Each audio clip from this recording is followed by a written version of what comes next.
The only New Testament verse,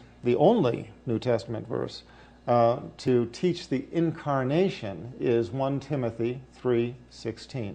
Go look it up. In this verse, you will find it clearly states in the Bible, 1 Timothy 3:16. It clearly states God was manifest in the flesh.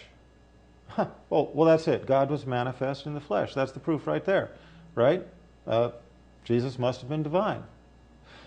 Well, there's only one problem. The problem is that, as with other verses we have previously discussed, you will find that in your English translation.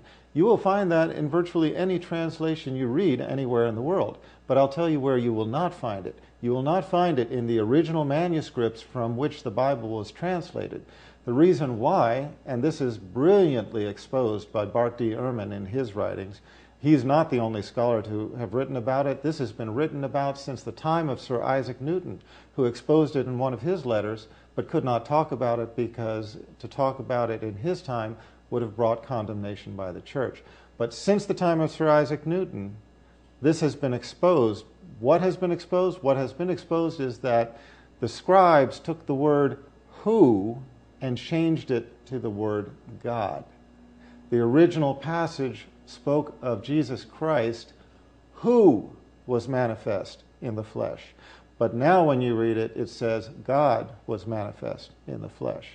Okay, that's because why? That's because we're reading our translations.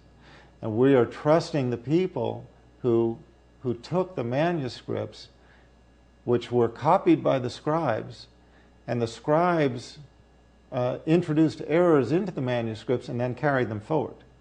Okay, but we now have the oldest manuscripts, the Codex Sinaiticus, the Codex Sinaiticus, and the Codex Vaticanus, which are the oldest manuscripts that we have.